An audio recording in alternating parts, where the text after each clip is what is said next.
Magandang araw po mga kapuntos, at sa araw na ito po meron po akong tampok na video para sa inyo at sana ay magustuhan ninyo. Kaya sa mga bago pa po sa aming channel, please po don't forget to hit the subscribe button at ang notification bell para maging notified kayo sa bawat video na ilalabas ko sa channel na ito. At bilang kahilingan po ng punto por punto team at naway maintindihan po ninyo, sana po wag nyo pong i-skip yung mga ads sa aming mga video. Sa maliit na bagay na po na yan, malaking tulong po yan sa ating programa at sa ating ministry. Sana po maunawaan po ninyo. Maraming salamat po, kaya wag na po natin patagalin. Simulan na po natin.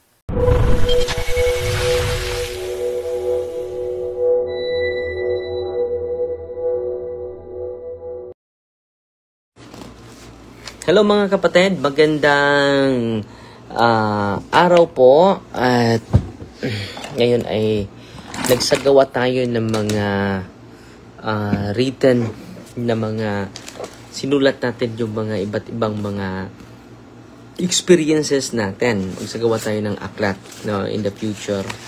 So, hindi pa ako sanay. So, dandahan pa tayo. At nagamit natin itong laptop natin na hindi na nagamit. Sabangan nyo yung booklet lang muna. At i-share ko po sa inyo yung mga mas mabuti na isulat, no? Dahil yung verba, bullet, script naman, yung mga sinasabi ay mawala. Pero yung sinusulat ay hindi mawawala. So ngayon mga kapatid, i-share ko po muna sa inyo itong magandang nabasa ko. Nandito pa tayo sa habit 2, no? At pasensya na po kayo, hindi tayo makapag-share ng straight dahil sa mga schedule din natin. Pero okay lang.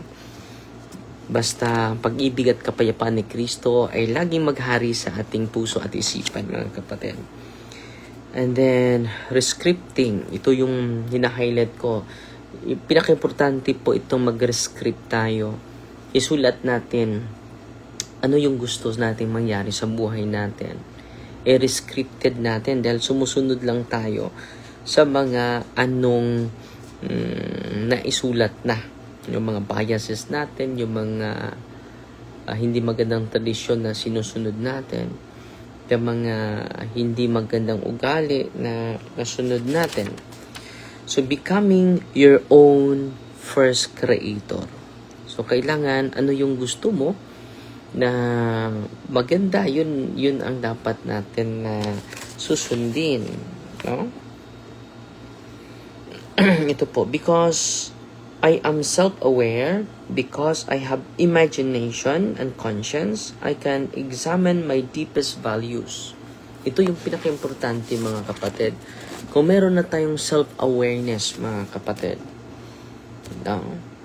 ma-examine na natin yung deepest values natin. I can realize that the script I'm living is not in harmony with those values. So kung yung mga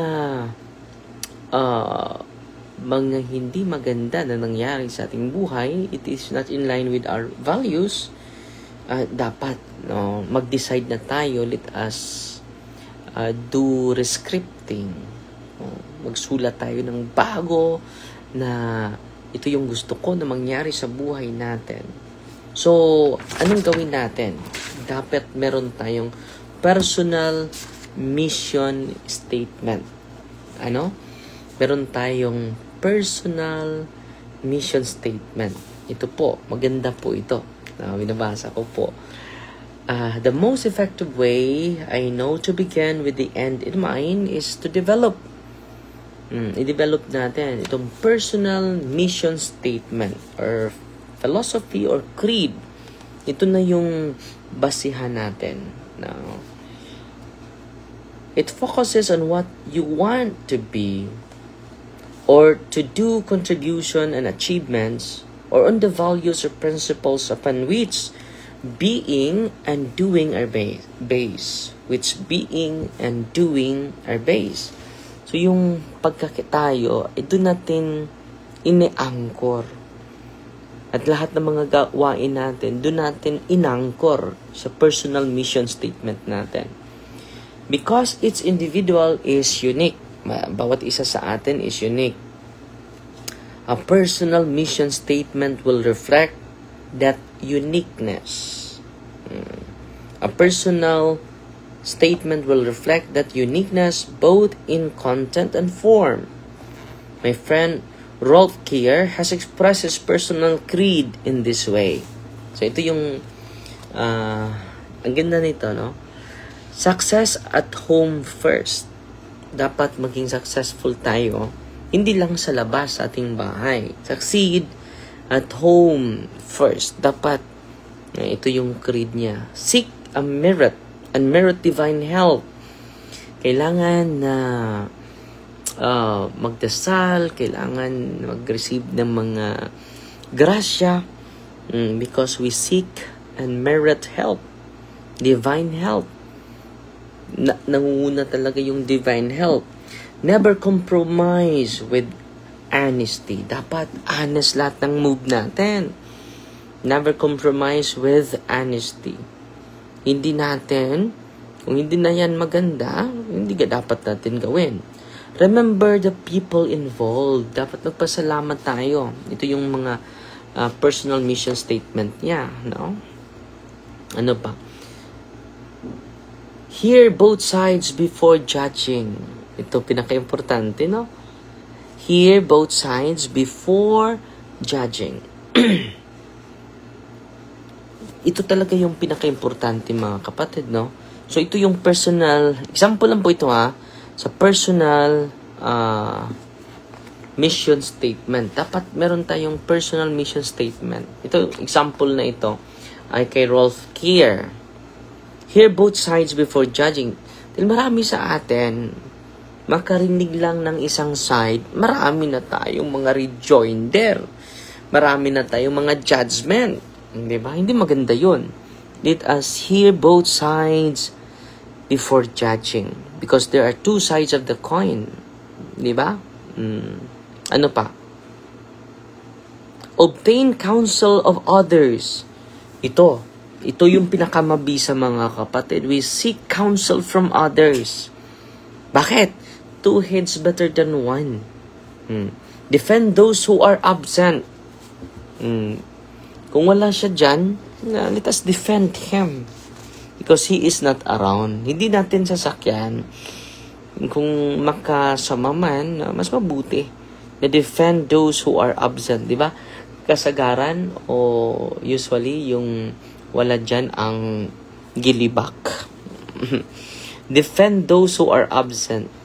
Be sincere yet decisive. Ito yung sa kanya. Sa lahat ng panahon, let us be sincere, mga kapatid. Yet decisive. Sincere tayo and then decisive din tayo. Dapat mag-decide tayo based on right thing. Develop one new proficiency a year. So, i-develop natin yung potential natin every year. So, ngayon, target ko mga 5 months, meron na tayong maisulat na aklat, na booklet lang muna. And then, para hindi mawawala yung mga experiences natin. So, yun yung plano natin. Wala akong gift sa pagsulat. By the way, wala akong gift sa pagsulat, pero susubukan natin. Plan tomorrow's work today. So, yung gusto mong gagawin bukas, plan it now. No? Ang ganda nito. Hustle while you wait. So, be busy while wala kang ginagawa. Kanina nag-exercise ako.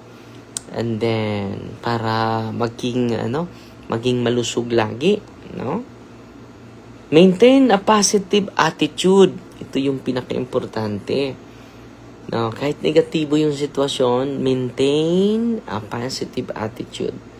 Keep a sense of humor. No, hindi lang puro seryoso.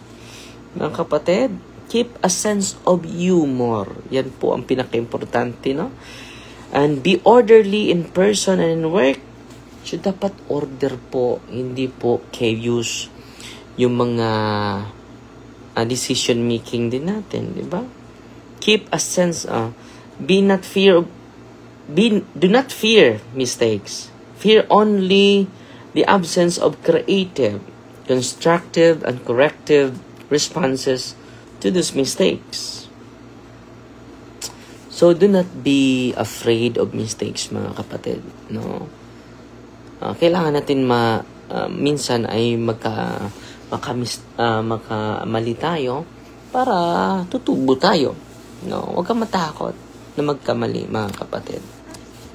Writing a book, yes. Ano pa? Listen twice as much you speak. Listen twice. Ito yung kinakailangan natin. Listen twice as much as you speak. Facilitate the success of subordinates. So, yung mga subordinates natin ay merong mga achievements, no? Appreciate. Concentrate all abilities and efforts in the task at hand. Not worrying about the next job or promotion. Yan po yung isa sa mga example. So, magsulat tayo ng personal, magsulat din ako sa mga personal mission statement. Bago ako matulog, isi-share ko mamaya, no?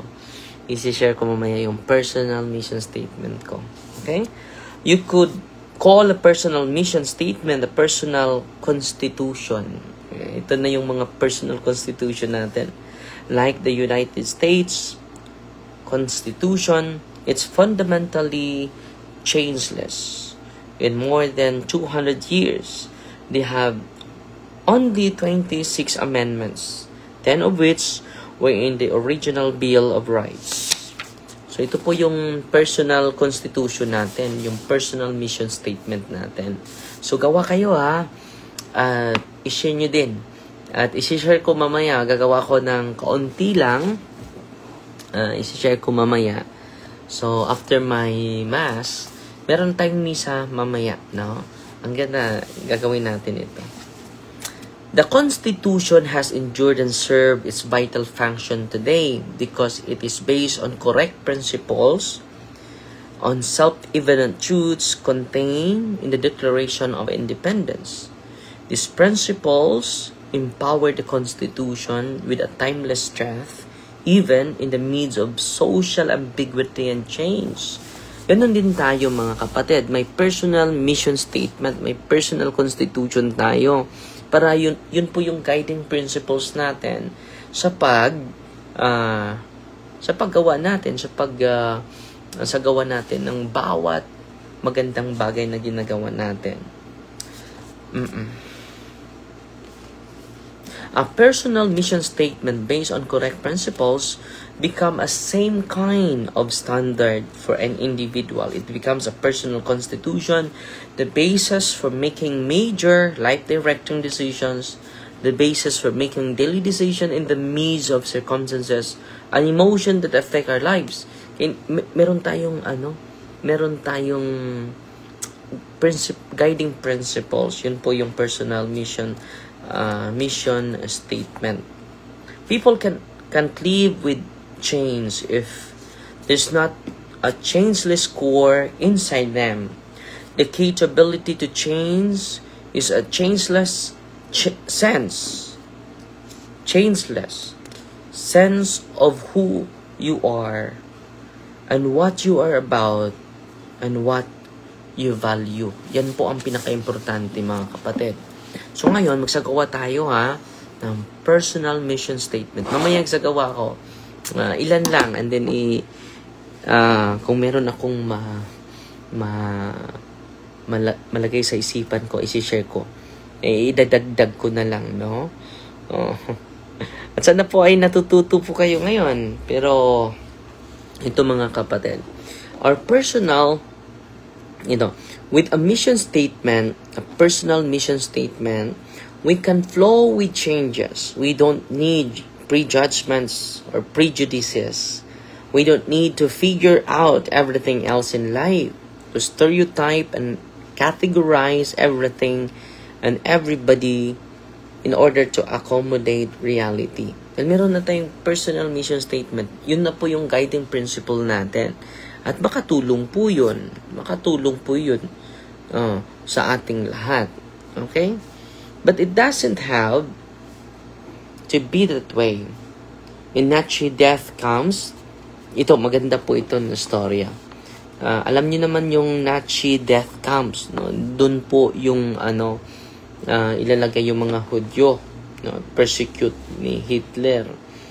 Where Viktor Frankl learned the principle of proactivity. Ito, pinaka-essential po itong principle of proactivity. He also learned the importance of purpose, a meaning in life. So, alam niya yung purpose niya, yung meaning sa buhay.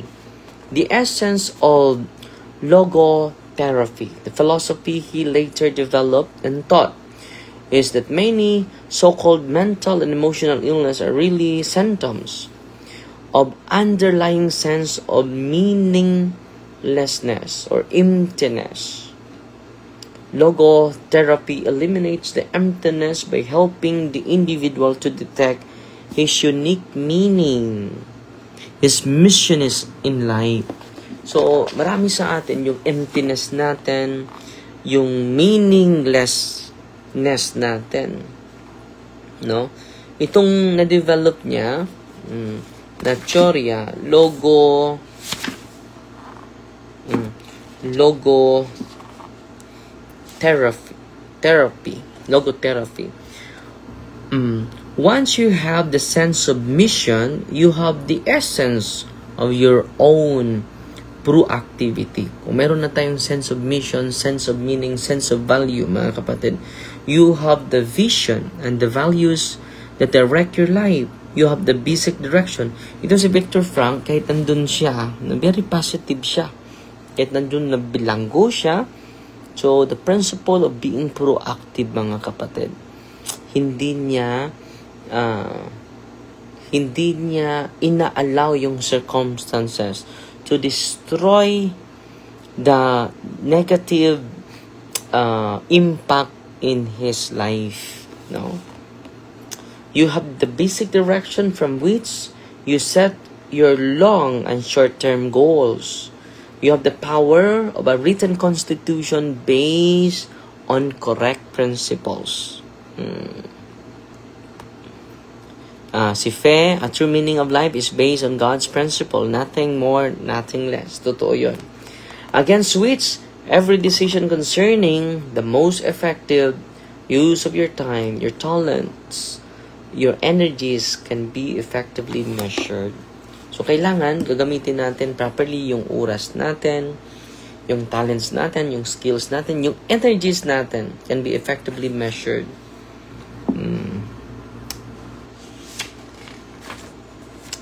So, maganda po ito. So, isi-share ko po yung at the center. Ano po ba yung the center? Ang Panginoon nangunguna. Pero yun lang po muna, no? Magsagawa po kayo ng inyong personal mission statement. Yun po yung personal direction, personal guideline sa atin po. Sister Jo Vitorion, no? The best po yan, no? Na topic. Okay? So, gawa kayo, ha? At mamaya, gagawa din ako mamaya. So, Fighting Maria Tatak sa FD with a humble heart. Meron pa akong misa ngayon. So, Fighting Maria Tatak sa FD with a humble heart. In the name of the Father, and of the Son, and of the Holy Spirit. Amen. Our Father, who art in heaven, hallowed be the name, the kingdom come, the will be done on earth as it is in heaven. Give us this day delivered, and forgive us our trespasses, as we forgive those who trespass against us. And lead us not into temptation, but deliver us from evil. Amen. God bless. Father, the Son, the Holy Spirit. Amen.